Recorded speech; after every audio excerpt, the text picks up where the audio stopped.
No. He can't even be Shakur. So you. What Shakur lied to you? You lost. I seen the video. You ain't seen my video. Oh, I didn't. Exactly. I just seen the video. Exactly. What would happen? Exactly. Boxing, he's definitely talented. You know what I mean? And he's definitely got that it.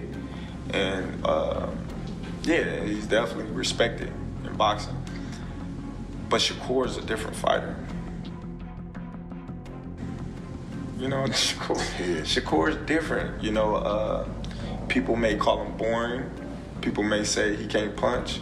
But they say the same thing about Floyd. Because they defensive fighters. Yeah.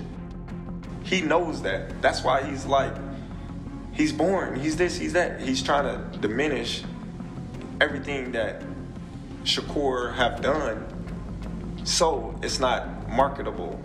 But he can't do that because Shakur is world champion.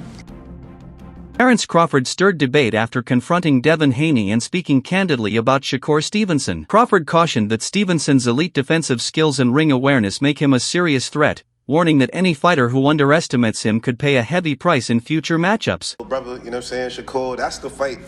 Everybody want to see that. That's the 50-50, I think, you know what I'm saying? I've been saying 50-50. I told both of them that. That's a toss-up to me.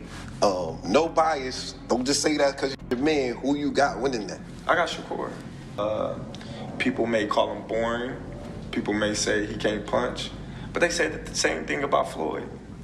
Because they defensive. Crawford suggested that several fighters, including Haney, appear reluctant to step into the ring with Stevenson. He described Shakur as one of the most challenging opponents in boxing today, a fighter whose style presents complex problems for anyone across from him. Your little brother this week, in Shakur Stevenson. I've interviewed both of you for years, and you really have kind of built a relationship that a lot of people know about. Some people maybe don't. How good is Shakur Stevenson in your opinion? He's not good. He's great. And I think tomorrow the world will take notice of how great he is. There's a reason why certain fighters didn't want to take the chance to step in the ring with this fighter. He's great. A lot of people started saying, oh, he's a runner, he's this, he's that. Just to detour people from being excited to see him fight because he's not knocking people out and all that crazy stuff. But they would see why people really don't want to get in the ring with him come tomorrow. I know you've shared the ring with him, sparring plenty of times. What makes Shakur Stevenson great? What makes him different? What makes him, I don't want to say an ilk of yourself, but in the same kind of era, the Bud Crawford era, he's got a Shakur Stevenson era. Everything. The offense, the defense, the poise, the rhythm, the distance, the timing, the punch placement, the react time. Like, I can go on and on. You know, the toughness, the grit, the grind. Like, he's amazing.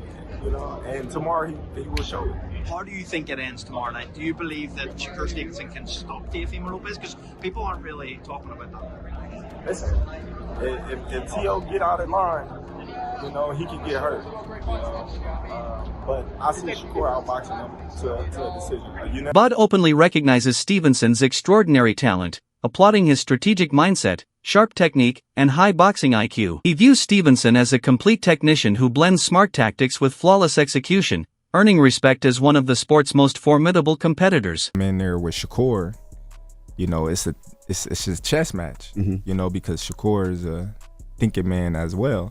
So it's definitely a chess match, and you know, that's something that, you know, I love, he loved, because now we got to be creative. We got to be, you know, we got to go in that bag and be like, man, I can't do this with him because it's not gonna work. So now I got to get more creative to get a little advantage over him, because we both competitive. Neither one of us want to let the other one get anything off. So, you know, that's probably what Haney has confidently stated that he fully intends to face Stevenson, stressing that the fight is simply too important to ignore. He pointed to the enormous financial rewards and overwhelming fan demand, calling it a must-make showdown for the division. Without saying Shakur, Teofimo, Tank, right? It just is what it is. Is that fight going to ever happen? Would it ever happen against you and Shakur? 100%, yeah. I think so. I think it. You think Shakur will grow into whatever weight you're in? I mean, we're all of us is close to the same size. You know, we're all growing together. We're all like, you know, getting bigger. Well, so, and it's only so many guys, like y'all said. It's only so many guys that we could make big money and people want to see the fights. Which even though I know that they making new guys, it's guys like Kermel, Abdullah, all these guys want to come up too. So eventually they gonna be there too. But yeah, no, I think that a fight with Shakur is very much possible. We tried to make it happen a while back, but you never know. I think that During a recent podcast appearance, Stevenson and Crawford briefly touched on Haney's name while discussing respect, competition, and long-term career vision. Stevenson made it clear that he is prepared to fight anyone placed before him, including elite names like Haney. Devin Haney? Still, securing mega fights at this level is rarely simple. Negotiations often involve purse splits, broadcasting rights, promotional interests, and risk versus reward calculations from management teams. Stevenson has been transparent about pursuing opportunities that align with both his financial value and career trajectory, which could explain why the Haney bout has yet to be finalized. Many analysts believe delays stem from business positioning rather than fear, a common reality in high-stakes boxing negotiations. Be real careful on what I say. True. This is guy Jay on Twitter. He a big Haney fan. He be always clipping and changing stuff, Jay. Yeah, they gonna make a narrative as if like I'm scared of. I think Devin's a tremendous fighter. Do I think Devin Haney can beat me? Hell no. Hell no. Yeah. For me personally, I'm on a different level than everybody. Yeah. And when it comes down to boxing, because Devin, he's a boxer. It's not like he's a stone cold killer who's just gonna go in there and try to knock me the fuck out. Yeah. He's gonna outbox me. I'm the greatest boxer. Crawford's support for Stevenson runs deeper than casual praise. Over the years, he has consistently highlighted Stevenson's technical brilliance and ability to adapt mid-fight. When critics question Stevenson's defensive style, Crawford defends him by emphasizing a core boxing philosophy, hit without getting hit, a principle long associated with icons like Muhammad Ali. I'm saying Shakur beat everybody. It don't matter who it is, Shakur beating them, so it don't matter. Shakur over everybody. That's how it's going to be. Man, that boy's special. That boy's special. Shakur's, you know what I mean, one of a kind, you know what I mean? He adapt to every fighter, and then once he adapt to you, it's Floyd Mayweather Jr. has also publicly praised Stevenson's ring intelligence and polished technique. While acknowledging Gervonta Davis as the division's most explosive puncher, Mayweather has described Stevenson as the more refined and technically complete boxer. According to Mayweather, Davis brings knockout power, but Stevenson embodies precision, defensive mastery, and elite fundamentals, qualities that defined Mayweather's own legendary career. His admiration for Stevenson dates back to Stevenson's early prospect days, when he reportedly predicted a special future for him.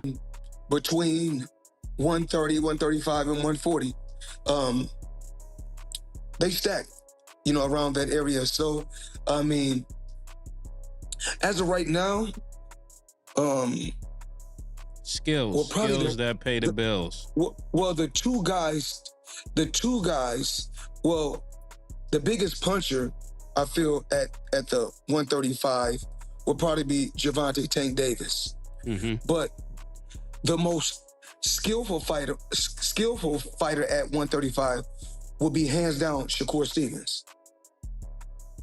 And what is it about him? Because I know he have a lot of good attributes, but do you think he has enough power to sustain? Well, it's really all about skills. Pernell Whitaker wasn't a huge puncher, but he was, I mean, very exciting, very tough, and he fought everybody. And